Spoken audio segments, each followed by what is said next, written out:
Bismillahirrahmanirrahim. Assalamualaikum warahmatullahi wabarakatuh. Waalaikumsalam warahmatullahi wabarakatuh. Alhamdulillah wa syukurillah wa la haula wa la quwwata illa billah asyhadu an la ilaha illallah wa asyhadu anna Muhammadan abduhu wa rasuluh. Allahumma sholli ala sayyidina Muhammad wa ala ali sayyidina Muhammad amma ba'du.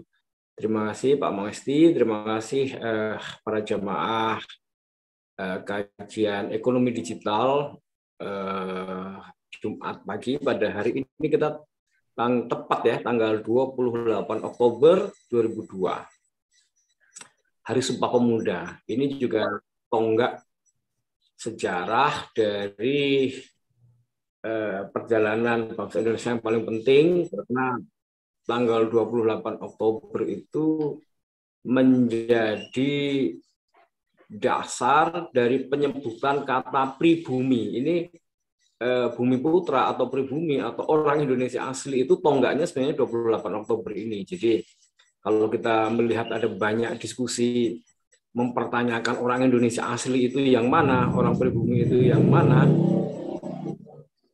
maka jawabannya itu bukan jawaban biologis. Nanti kemudian ini bapaknya keturunan Arab, ini bapaknya keturunan India, ini bapaknya keturunan mana, campur baur. Lalu orang Indonesia asli itu yang mana? Jawabnya simpel. Mereka-mereka yang pada tanggal 28 Oktober 1928 ikut ikrar Sumpah Pemuda, menandatangani Sumpah Pemuda, dan ikut menyatakan diri sebagai bangsa Indonesia. Mantap. Disusul dengan ya suku-suku lain yang pada waktu berikutnya akhirnya memutuskan diri menjadi bagian dari bangsa Indonesia. Jadi tidak perlu ditanya DNA-nya kan. Luar biasa, yaitu jawabannya sip.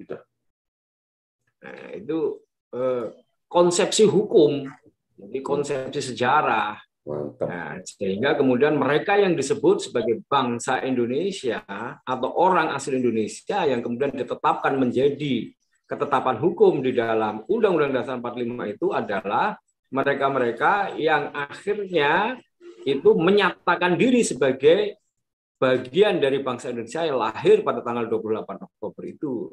Nah, lalu mereka-mereka itulah yang disebut sebagai orang pribumi atau kemudian dalam bahasa Ud 45 itu orang Indonesia asli.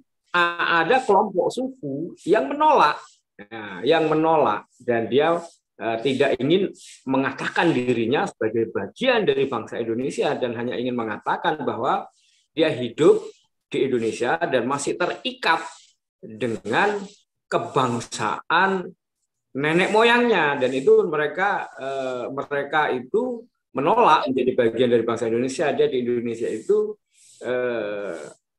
hanya hidup untuk mendapatkan penghidupan atau makan gitu, dan itu tercatat sebagai alasan resmi mereka di dalam sidang-sidang BPUPKI dan PPKI. Ya, ini mesti dirunut dari situ. Jadi kalau ada orang memperdebatkan orang asli Indonesia itu lalu kemudian merunut ini bapaknya siapa ya, bukan itu kan alasan real bangsa Indonesia itu. Yang disebut sebagai suku orang Indonesia asli itu adalah mereka yang ikut melahirkan bangsa Indonesia. Bangsa Indonesia yang baru lahir pada 28 Oktober 1928 itu. Sebelumnya bangsa Indonesia itu terdiri dari wilayah-wilayah kerajaan-kerajaan kan gitu. Perjuangan Pangeran Diponegoro itu adalah perjuangan Mataram, Jawa, begitu juga dengan yang lain-lain, dan baru pada 28 Oktober 1928 itulah kemudian lahirnya bangsa Indonesia yang 17 tahun kemudian merdeka. Dan ketika merdeka tahun 1945 kemudian kita melahirkan sebuah konsepsi Indonesia Merdeka, yang konsepsi Indonesia Merdeka itu kemudian dibicarakan secara panjang dan lebar, secara cukup dalam di dalam perdebatan BPUPKI dan PPKI itu, dan kemudian itu melahirkan tentang konsepsi bangsa Indonesia secara ideologi, politik, ekonomi, sosial, budaya, hukum, ketatanegaraan, nah itu dilahirkan di situ dan dirumuskan di situ dan kemudian menjadi keputusan PPKI pada tanggal 18 Agustus 1945 dan kemudian diperkuat melalui dekret Presiden 5 Juli 59. Itulah yang kemudian menjadi konsepsi berdirinya bangsa Indonesia. Tetapi dalam pembahasan, diskusi, dan juga dalam diskusi yang kita lakukan, terutama di dalam buku Negara Preambul yang diterbitkan oleh Rumah Pancasila itu, memang perdebatan itu masih sebatas, ya saya tidak mengatakan sebatas, masih berkisar sebagai sebuah gagasan makro ideologis. Jadi perdebatannya itu ideologis, perdebatannya itu menolak kapitalisme, liberalisme, menolak sosialisme, komunisme, menolak otoritarianisme, lalu kemudian ingin membentuk Indonesia yang seperti apa. Itu yang diperdebatkan. Lalu kemudian perdebatan itu sebenarnya kalau kita pahami sekarang adalah perdebatan ideologis, itu lebih pada perdebatan ideologis. Yang kemudian perdebatan-perdebatan itu kalau kita tidak kapitalisme kan jatuh kepada sosialisme, komunisme kan gitu. Kalau kita tidak sosialisme kan kapitalisme nanti kan gitu. Nah, itu yang mewarnai perdebatan itu kalau kita baca di dalam risalah BPUPKI dan BPKI. Lalu satu kelompok ulama itu mengajukan alternatif yang nggak kapitalisme, nggak sosialisme, tapi Islam. Baik konsep ketatanegaraannya, konsep ekonominya, konsep sosial budayanya itu Islam. Tapi itu ditolak juga. Kenapa? Karena ya kelompok nasionalis sekuler itu tidak menginginkan ini menjadi negara agama. Maka kemudian disitulah terjadi perdebatan-perdebatan dan perdebatan-perdebatan itu kemudian melahirkan konsensus. Dan konsensus itulah yang kemudian melahirkan Pancasila dan Undang-Undang Dasar 45 pada tanggal 18 Agustus 45 yang itu kemudian terbentuknya kemudian tanggal 18 Agustusnya berarti terbentuknya negara. Ya, 17 Agustusnya bangsa Indonesia merdeka, itu baru bangsa. 18 Agustusnya ketika kemudian memiliki Undang-Undang Dasar, memiliki presiden, nah itu negara kemudian terbentuk. Nah negara ini harus diselenggarakan seperti apa? Nah itu dia bukunya, manual booknya. Tapi itu masih berupa ideologis, masih berupa makro. Perlu dibuat undang-undangnya itu MPR sebagai penerjemahan dari sila keempat. Itu kemudian bagaimana? Itu harus ada undang-undangnya kan, undang-undang susunan kedudukan DPR MPR yang terdiri dari DPR dan utusan daerah dan golongan. Utusan daerah dan golongan dan lain-lain. Nah, itu konsepsi politik. Nah, konsepsi ekonominya itu akan kita bahas hari ini untuk mengingatkan bahwa konsepsi ekonomi ini juga adalah konsepsi ideologis. Menolak kapitalisme itu artinya berarti akan sosialisme, komunisme kan gitu. Nah, menolak sosialisme kan berarti kapitalisme karena seolah-olah ideologi dunia pada waktu itu hanya dua gitu. Sehingga kemudian terjadilah perdebatan dan diskusi yang kemudian kita bisa baca itu. Nah, kali ini kalau kemarin kita mendiskusikan itu tentang konsepsi ekonomi, kedaulatan ekonomi yang dimulai dari kedaulatan mata uang. Ya. Kedaulatan mata uang itu menjadi dasar kedaulatan ekonomi. Kalau mata uangnya nggak berdaulat, ya artinya kemudian kita sudah tidak berdaulat juga secara ekonomi. Gampangnya seperti sekarang ini, kalau secara mata uang kita nggak berdaulat, ya berarti kita menjadi subordinat dari sebuah sistem sosial tertentu. Walaupun kita menyatakan diri sebagai negara Pancasila, tidak kapitalisme, tapi kalau kemudian mata uangnya ternyata subordinat dari mata uang kapitalisme, ya akhirnya jatuh kehidupan berbangsa dan bernegara atau sosial ekonomi kita itu pada kapitalisme kan, itu soalnya itu. Nah, sehingga kemudian perlu adanya konsep yang lebih mikro untuk menjalankan konsep ideologi ekonomi Pancasila yang tercermin di dalam pasal 33 itu. Nah, selama kurang lebih kita merdeka, nampaknya ini belum bisa berjalan dengan baik, dan bahkan kemudian kita bisa mengatakan dua orde besar, itu orde lama tidak menjalankan itu, orde baru juga sama, jatuh kepada kapitalisme juga, karena kemudian konsep pembangunannya saja kemudian mengikuti konsep pembangunan yang dibuat oleh tokoh-tokoh yang berasal dari yang kita sebut sebagai mafia Barclay itu, yang kemudian membawa konsepsi pembangunan Indonesia itu bukan mengacu kepada Undang-Undang Dasar 45 kan gitu. Dan kemudian Orde Reformasi juga malah menjadikan lebih parah lagi bangsa Indonesia ini sebagai pasar, bukan produsen. Nah, kapitalisme dan menjadikan kita ini sebagai pasar. Nah, sekarang kita mau diskusi tentang konsepsi Undang-Undang Dasar 45 itu seperti apa. Dalam konteks kemudian kita menjalankan konsepsi ekonomi Pancasila. Nah, saya kira di era digital ini kita bisa menemukan konsepsi itu menjadi lebih jelas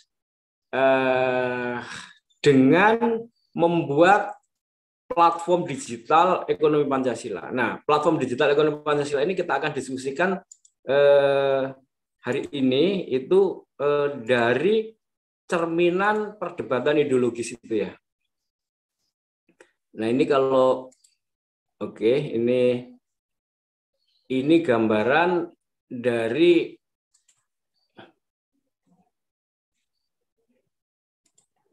perdebatan ideologis ini. Saya coba untuk sederhanakan agar kemudian ini mudah dipahami, karena terus terang saya berdiskusi dengan terutama kelompok milenial itu memang perlu penjelasan yang seperti ini gitu loh. Karena ruang dan waktu mereka untuk berdiskusi tentang hal-hal yang seperti ini itu terbatas. Sehingga kemudian anak-anak milenial, kelompok mahasiswa itu tidak cukup memiliki kelompok-kelompok studi seperti dulu, sehingga kemudian seperti saya itu masih cukup memiliki banyak waktu untuk berdiskusi dan mendapatkan banyak pemahaman dari banyak tokoh yang kemudian kita undang untuk berdiskusi, sehingga kemudian kita bisa memahami. Nah, yang kelompok-kelompok mahasiswa sekarang itu, milenial sekarang itu kurang cukup punya waktu itu. Kenapa? Karena banyak sekali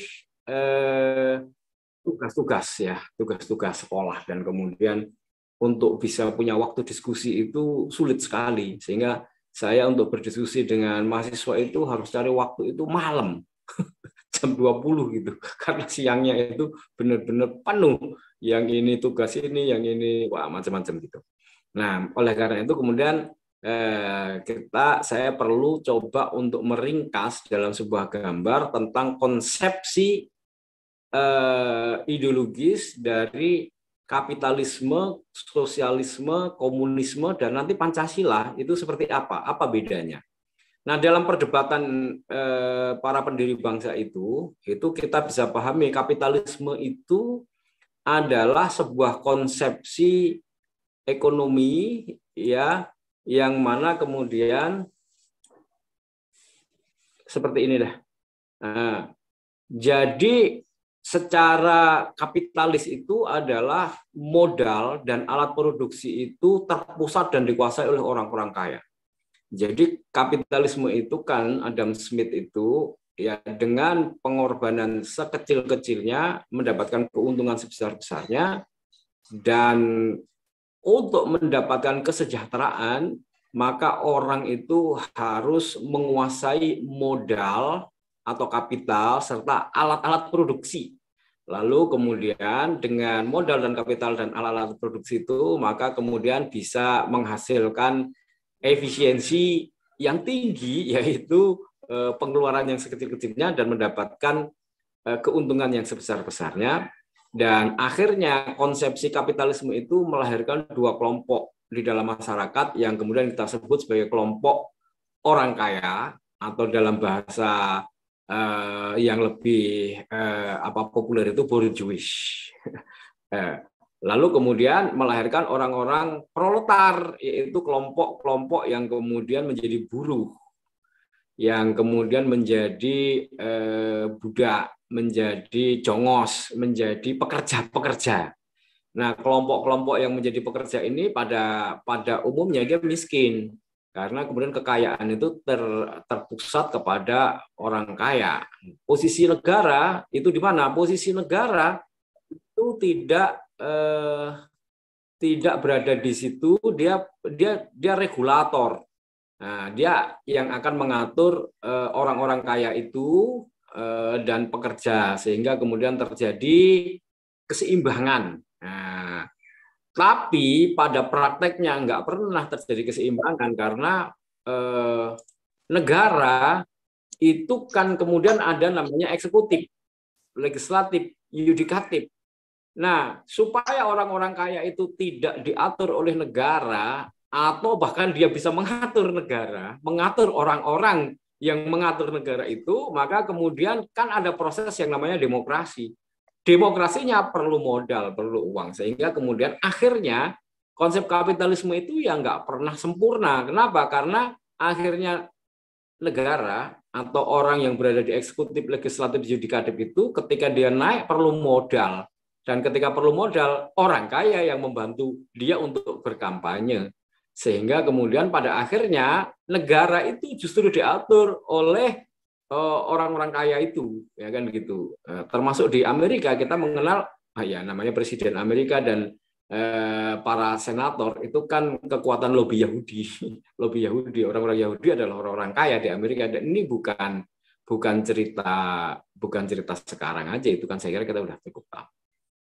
Dan kemudian posisi kekayaan itu boleh dimiliki oleh orang seorang atau sekelompok orang. Jadi orang itu boleh memiliki kekayaan, boleh memiliki hak atas kekayaan. Itu kapitalisme.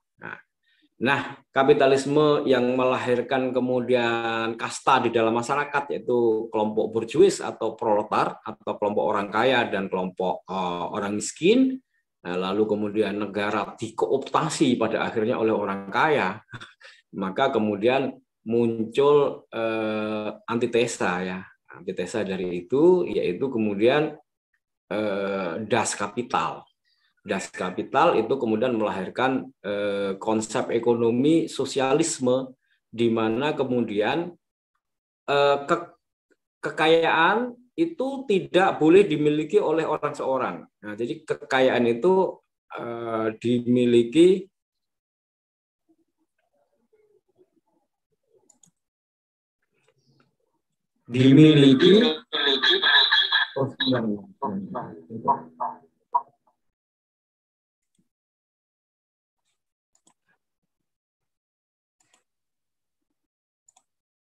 kebuka ininya tadi. Nah, jadi sosialisme itu muncul sebagai antitesa dari kapitalisme. Dengan Das Kapital itu mereka merasa ini kok kemudian muncul dua kasta. Maka kemudian dia berpihak kepada kasta proletar. Maka proletar ini kemudian diprovokasi untuk merebut kapital dan modal untuk diserahkan kepada negara.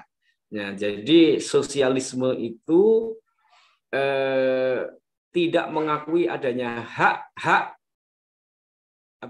individu untuk memiliki kekayaan, tapi kemudian kelompok proletar ini diprovokasi untuk kemudian melakukan perlawanan terhadap kaum bourgeois atau orang-orang kaya, lalu kemudian kekayaan itu diserahkan kepada negara, dan negara itu menguasai alat produksi dan kapital atau modal. Lalu kemudian rakyat itu dijamin saja kebutuhannya. Jadi dia bekerja sesuai dengan jobnya, lalu kemudian orang-orang itu dianggap memiliki kebutuhan yang sama, nanti dia mengambil dijatah oleh negara, lalu kemudian manusia itu dianggap sama rata, sama rasa, sama-sama sejahtera. Maksudnya begitu. Jadi sama rata, sama rasa, sama-sama sejahtera, tingkat kesejahteraannya diatur oleh negara. Tapi model sosialisme yang kayak begini itu juga nggak pernah terjadi kesejahteraan bersama, karena akhirnya yang menguasai negara atau eksekutif, legislatif, yang yudikatifnya yang kaya.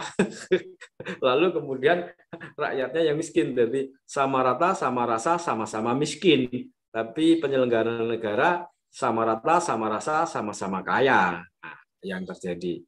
Nah, kemudian komunisme, apa bedanya dengan sosialisme? Komunisme itu sama dengan sosialisme, hanya negara itu dikuasai satu partai, partai komunis. Jadi yang menguasai kekayaan yang tersentral pada negara itu adalah satu partai, yaitu partai komunis.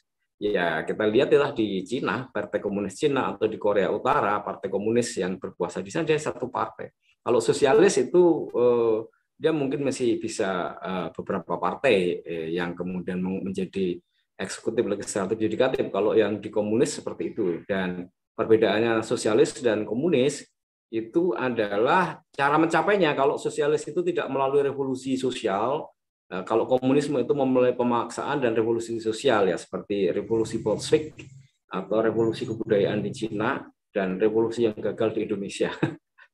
Itu komunisme.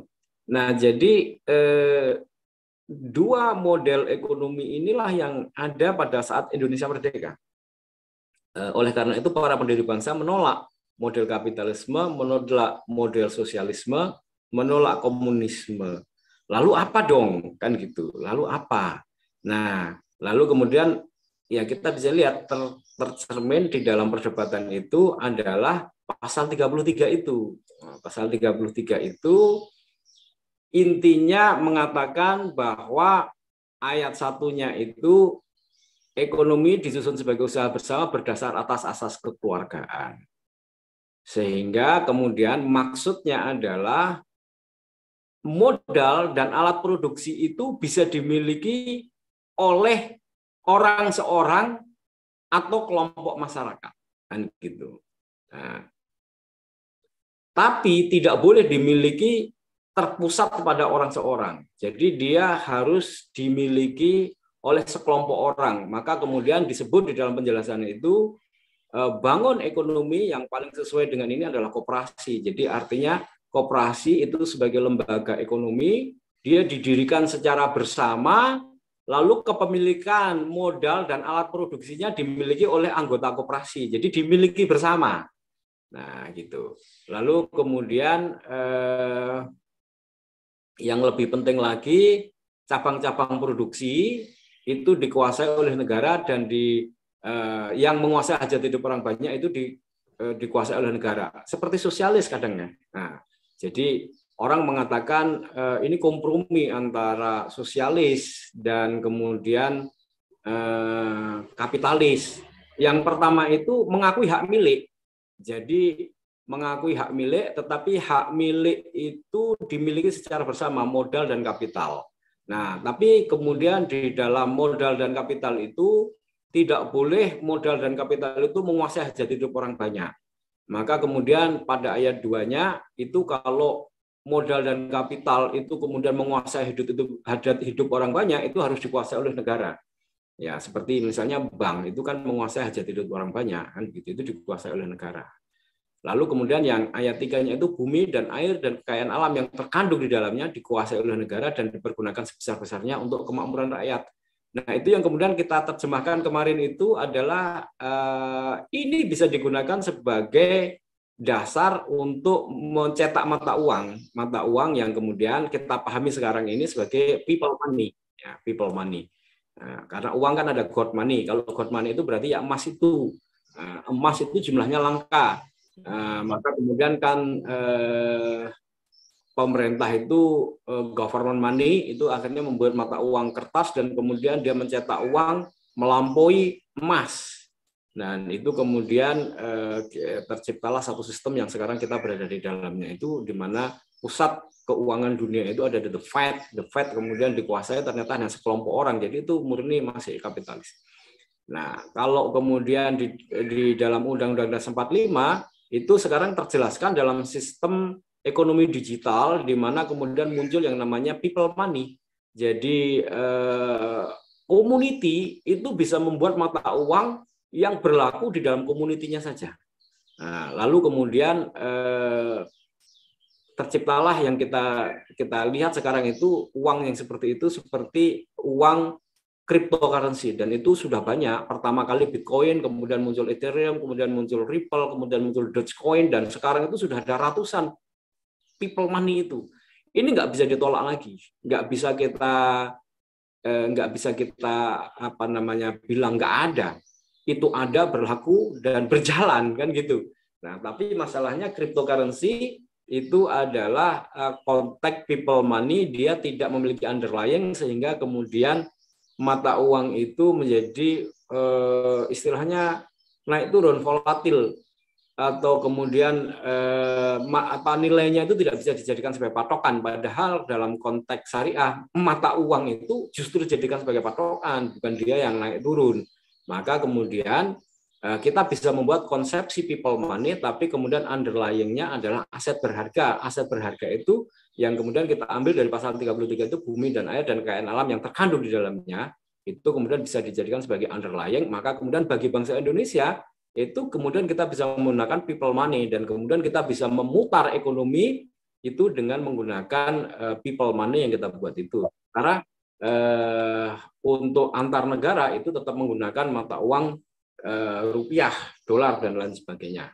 Nanti konversinya tidak mata uang dengan mata uang, konversinya adalah dengan barang. Jadi kalau kemudian kita menghasilkan dengan uang people money itu menghasilkan beras itu ketika dijual ke luar negeri karena kemudian dunia sedang makanan, maka dia mengkonversi dengan beras. Ini beras 1 ton berapa harga internasionalnya, bayarlah dengan itu. Maka kemudian kita mendapatkan devisa dari itu, padahal beras itu kita produksi tidak dengan menggunakan rupiah atau dolar, tapi cukup kan dengan putaran ekonomi yang kita biayai dengan uang yang kita cetak dengan underlying aset bangsa Indonesia itu tadi, bumi dan air dan kekayaan alam yang terkandung di dalamnya dikuasai oleh negara itu. Nah, jadi Pancasila itu kemudian dari 3 pasal itu bisa kita terjemahkan bahwa modal dan kapital itu ya ada yang boleh dikuasai oleh rakyat ya dalam bentuk kepemilikan bersama maupun dalam kepemilikan pribadi. Lalu kemudian mereka membentuk lembaga ekonomi atau badan ekonomi yang badan ekonomi itu dimiliki secara bersama. Nah, lalu di situ akan ada putaran modal yang kemudian dimiliki bersama, diputar secara bersama, dan kemudian di situ mereka memiliki alat produksi yang alat produksi itu dimiliki bersama, sehingga hasil dari putaran uang dan alat produksi yang dimiliki bersama itu untuk kesejahteraan bersama dalam batas-batas tertentu. Nanti kalau kemudian putaran ekonomi itu menyangkut hajat hidup orang banyak, maka itu tidak boleh dikuasai oleh orang seorang atau sekelompok orang. Dia harus dikuasai oleh negara. Nah, sehingga kemudian orang mengatakan, oh, ekonomi Pancasila itu berarti kompromi antara sosialisme dan juga kapitalisme. Enggak juga, sebenarnya enggak juga. Jadi kalau kita runut, ini sebenarnya konsepsi Islam. Islam itu konsepsi ayat satunya itu adalah konsepsi Islam. Kalau konsepsi Islam, bumi, alam itu milik Allah, tauhid, nah, konsep tauhid. Lalu Allah mendelegasikan kepada manusia, dianggap sebagai khalifah, diangkat sebagai khalifah, dan kemudian dia mengelola alam, dan oleh karena itu dia memiliki kepemilikan. Boleh memiliki kepemilikan itu. Lalu kepemilikan itu tidak boleh terpusat pada orang kaya di dalam surat Al-Hasr itu. Ya, jadi kemudian tidak boleh terpusat pada orang kaya, maka kemudian sistem ekonominya tidak boleh kapitalis. Maka kemudian nanti ada zakat, ada jaminan sosial, di mana di situ ada hak orang-orang miskin atau asnaf itu di orang Islam itu gitu kan. Jadi model ekonomi Pancasila itu adalah modal dan kapital bisa dimiliki oleh sekelompok orang atau orang per orang dalam batasan tertentu, lalu kemudian modal dan kapital yang menyangkut hajat hidup orang banyak itu dikuasai oleh negara.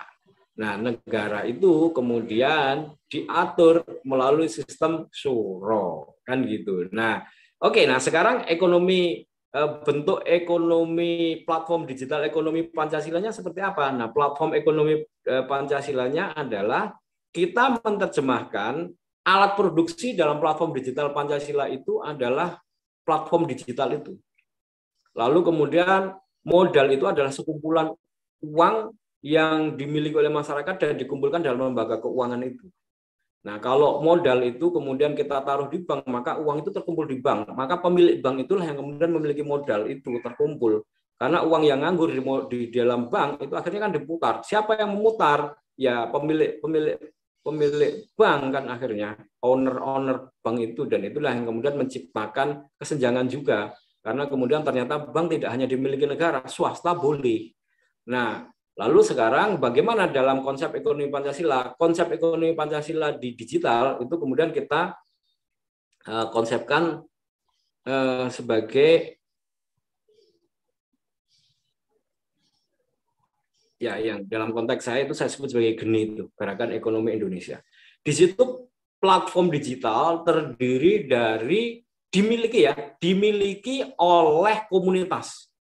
Nah, platform digital inilah yang kita sebut sebagai alat produksi di era digital. Karena kemudian kalau dia dimiliki oleh Gojek, maka Gojek itu kemudian mengkonsolidasi seluruh pasar uang di dia kan gitu. Nah, lalu kemudian uang juga akhirnya terkumpul di dia, pasar terkumpul di dia. Nah, ini kapitalis tersentral. Nah, sekarang kalau Pancasila gimana? Pancasila platform digitalnya dimiliki oleh komunitas. Lalu kemudian di dalam platform digital itu dia ada fintech-nya atau ada sistem pengumpulan dana, tabungan di situ. Nah, lalu kemudian pengumpulan dana itulah yang kemudian digunakan untuk putaran ekonomi. Lalu di situ ada kemudian ada pasar. Ya. Nah, ini sistem keuangannya. Sistem keuangannya yang ada di situ adalah dalam komunitas itu. Jadi tabungan itu atau kemudian keuangan itu dimiliki oleh komunitas. Nah, karena dimiliki oleh komunitas, kalau komunitasnya banyak, maka berarti kemudian tidak tersentral pada satu kelompok kan gitu. Nah, lalu kemudian di situ tercipta pasar juga lah. Pasar ini kemudian menjadi pasar bersama antar komunitas. Pasar bersama di dalam komunitas itu. Nah, platform ekonomi Pancasila yang saya sebut dalam konteks Gerakan Ekonomi Indonesia. Ini gerakan untuk kita kembali kepada konsepsi ekonomi berdasarkan pasal 33 UUD 45 di mana modal dan kapital serta alat produksi itu dimiliki oleh kelompok-kelompok masyarakat secara bersama yang kemudian kita sebut koperasi, contoh yang paling gampang itu. Lalu koperasi memiliki alat produksi, alat produksinya yaitu platform digital komunitas. Nah, di dalam platform digital komunitas itu lalu mengkonsolidasi modal ya, melalui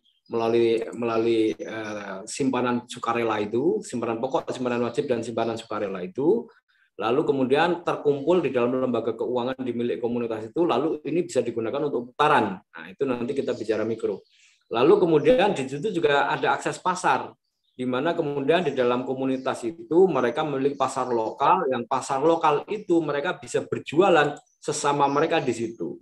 Sehingga kemudian dia bisa belanja antar anggota, dipenuhi kebutuhan anggota dicukupi oleh anggota atau disediakan oleh anggota di dalam komunitas itu. Nah, dan konteks inilah yang kemudian kita sebut sebagai platform digital Pancasila, di mana gambarannya seperti ini. Nah, di setiap ini dia memiliki platform digital. Di platform digital ini kemudian di situ terkumpul modal, kapital, dan juga kemudian pasar. Lalu alat produksinya berupa platform digital itu dimiliki secara bersama. Berbeda kalau misalnya dengan Google, itu dimiliki sedunia oleh Google, pemiliknya, ownernya siapa. Kalau Gojek ya berarti orang se-Indonesia terkumpul semua ke Gojek, kan gitu. Nah kalau ini masing-masing komunitas itu kemudian dia memiliki platform digital yang mengkonsolidasi pasar itu. Nah, di sini, sehingga modal dan alat produksi itu dimiliki oleh kelompok masyarakat. Nah inilah yang kemudian penerjemahan dari sistem ekonomi Pancasila, di mana alat produksi dan modal itu kemudian memiliki akses masyarakat itu memiliki akses bersama, kan gitu. Lalu kemudian antar komunitas itu nanti bisa terhubung karena kemudian mereka memiliki kepentingan produk yang bisa tersedia di sini, tidak tersedia di sini, sehingga kemudian bisa muncul di sini. Lalu juga dalam hal keuangan, misalnya di sini berlebih, ini bisa pinjam di sini, ini bisa pinjam di sini, gitu. Jadi kapital modal dan alat produksi itu dimiliki oleh kelompok-kelompok masyarakat, yang kelompok masyarakat itu kemudian nanti bisa bersinergi sehingga putaran itu tidak terpusat kepada orang kaya atau negara. Nah, kira-kira ini gagasan tentang platform ekonomi digital ini, dan platform ekonomi digital ini juga sudah saya ajukan patennya. Karena saya diminta juga, wah ini jangan cuman dibuat jadi wacana saja ini, karena platformnya sudah ada, dan kemudian konsepnya juga sudah ada, maka kemudian saya diminta untuk mematenkan, dan ya saya patenkan nih, platform digital ekonomi Pancasila itu akhirnya kemudian juga saya patenkan. Karena persoalan utama dari penerapan platform digital ekonomi Pancasila itu adalah bagaimana sebuah komunitas itu mendevelop sebuah platform digital. Itu cost-nya mahal sekali. Nah, saya sudah memikirkan ini dan saya sudah membuat platform digital ekonomi Pancasila ini yang saya sebut sebagai platform ekonomi digital itu sejak 2018. Dan itu baru bisa saya launching di tahun 2021. 2022, jadi hampir 2 tahun, dan itu pun masih sekedar untuk mendapatkan experience user. Jadi mendapatkan adjustment experience user supaya kemudian fitur-fiturnya itu menjadi lebih sempurna sesuai dengan kebutuhan-kebutuhan di dalam komunitas-komunitas itu. Dan itu memakan biaya yang cukup besar. Saya terus terang aja menghabiskan 5 miliar. Nah, kalau sebuah komunitas itu kemudian harus memproduksi seperti itu, yang nggak mampu, saya pikir ya sekolah atau pondok pesantren. Oleh karena itu kemudian ini kita harus buat secara bersama di dalam sebuah pusat pengembangan teknologi. Lalu kemudian komunitas itu tinggal pakai saja, jadi dia nggak perlu develop mulai dari nol. Tidak perlu mendevelop mulai dari menyediakan biaya sendiri yang cukup besar, karena itu cukup berat. Nah, jadi konteksnya mestinya negara itu kemudian menyediakan platform ini dan kemudian bisa digunakan komunitas-komunitas. Tapi karena negara itu tidak menyediakan, ya sudah. Kemudian saya menginisiasi untuk membuat platform ekonomi digital itu bisa dipakai oleh komunitas-komunitas, dan kemudian kita bisa namakan sebagai platform digital ekonomi Pancasila. Nah, closing-nya adalah, oke, itu sebenarnya saya mengulang pembahasan tentang kedaulatan mata uang. Nah, yang sekarang kita perlukan adalah bagaimana sistem ekonomi itu berputar.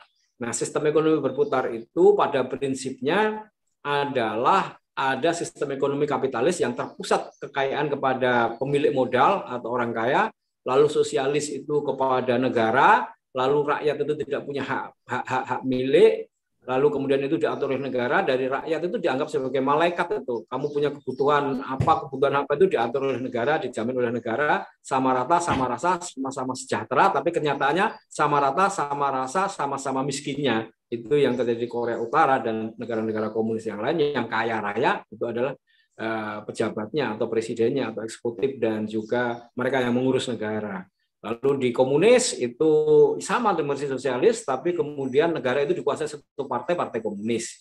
Dan kita negara Pancasila yang ketika merdeka tidak menginginkan kapitalisme, sosialisme, dan juga komunisme, maka sebenarnya ya harus menciptakan sistem ekonomi alternatif. Sistem ekonomi alternatif yang dibuat dan kemudian dirumuskan di dalam Undang-Undang Dasar 45 pasal 33 itu adalah sebenarnya sama dan kongruen dengan sistem ekonomi Islam, di mana kepemilikan itu boleh dimiliki oleh pribadi, tetapi dia memiliki batasan-batasan tertentu, dan untuk urusan-urusan yang menguasai hajat hidup orang banyak, misalnya Baitul Mal, itu kan diurus oleh negara. Nah, seperti itu juga di dalam pasal 33. Jadi itu lebih mencerminkan sebagai sistem ekonomi syariah, sistem ekonomi Islam. Ya kalau memang tidak kapitalisme, tidak komunisme, tidak sosialisme, ya akhirnya kemudian kembali kepada sistem ekonomi Islam. Walaupun kemudian dirumuskan dengan bunyi seperti pasal 33 itu.